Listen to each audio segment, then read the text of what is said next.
Before him, a row of black limousines outside the quaint wee kirk of the Heather Chapel cast a spell over 2,000 somber onlookers. They were her fans, and he understood their deferential silence. If anyone noticed him, they would assume that he was just another admirer, here to pay his respects. Several people moving among the attendees were handing out copies of a homemade flyer. Zach nodded appreciatively as he accepted one from a young man whose dour countenance revealed the intensity of grief that he was feeling. Upon glancing at the paper, Zach recognized a poem that Nicole once posted on Facebook, calling it the consolation that helped her when her parents passed away. It was Colleen Hitchcock's beautiful Ascension. And if I go, while you're still here, know that I live on, vibrating to a different measure beyond a thin veil you cannot see through. You will not see me, so you must have faith. I wait for the time when we can soar together again, both aware of each other. Until then, live your life to its fullest. And when you need me, just whisper my name in your heart. I will be there. Zach read the words again and allowed himself to marinate in them. Nicole cherished Hitchcock's message, and knowing that fact was a gift, particularly in view of his precarious psychological and emotional state. Looking at the people around him, he saw that it had been her present to them, too. The hymn inside the church concluded, and for a time there was no sound, except for the frolicsome chirping of sparrows and finches in the surrounding trees. Finally, the tower bell intoned its barren proclamation of Nicole's fate, and each forlorn ring seemed to carry Zach further and further from personal involvement in the proceedings. It was ironic being removed from it all, yet so intricately involved. If people only knew how involved. Zach thought about the obituaries in the Los Angeles Times and USA Today, and the endless online postings that had enraged him. Their sneering innuendos about the overdose were disparaging, as if rumor and fact warranted equal handling under the catch-all called freedom of speech. Nicole did not deserve such treatment, he resolved. It had taken him too long to come to his senses about that, of course, but the simple truth was that the autopsy results had not been published. Until then, everything was bullshit. At that moment, someone beside him spoke. Remarkable, is it not?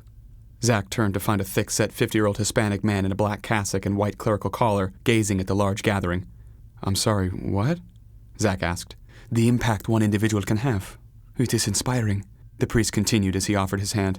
Forgive me for intruding on your reflection. I am Father Luis Solano from St. Teresa's Church. Zach Raskin, he responded, returning the handshake.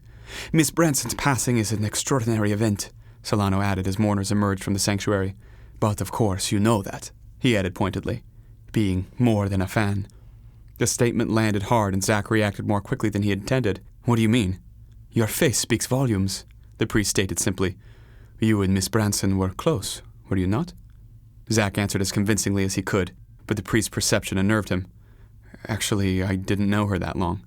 Solano met his look with penetrating scrutiny.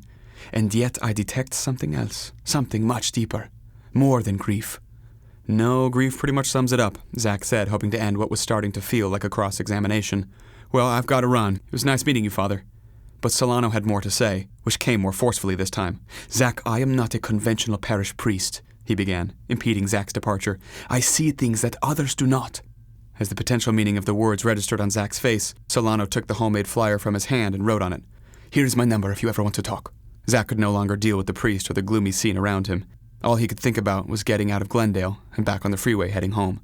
He would return another day, he promised himself, when he could be alone at Nicole's grave. He mumbled something unintelligible as he shoved the flyer into his pocket and left. As he hiked up Cathedral Slope to his car, Zach yanked his tie and collar open, wishing that he could move faster without looking like he was running, even though run was exactly what he wanted to do.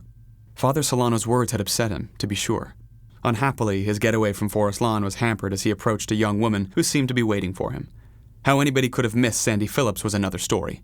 10 years older than Zach, she was a tough product of New York City streets with overly processed red hair and a tendency to pack her voluptuous figure into skimpy outfits, not to mention her penchant for long artificial fingernails, which she wore like weapons. At the moment, they were shiny black, though Zach would have reason to doubt that their color had anything to do with reverence for the event Sandy was attending. Mind if I walk along? She inquired, hitting her vowels so hard he thought she might be joking. I'm not going far, he told her as he hurried on. Sandy stayed at his elbow, even though his pace was taking the wind out of her. You at the hospital with Nicole, am I right? The paramedic? Zach reacted with surprise. One of them, he offered without explaining the difference between a certified paramedic like Angie and an EMT. Truth is, Mr. Raskin, I've been looking for you, she offered while extending her hand with a smile. Sandy Phillips from Rolling Stone.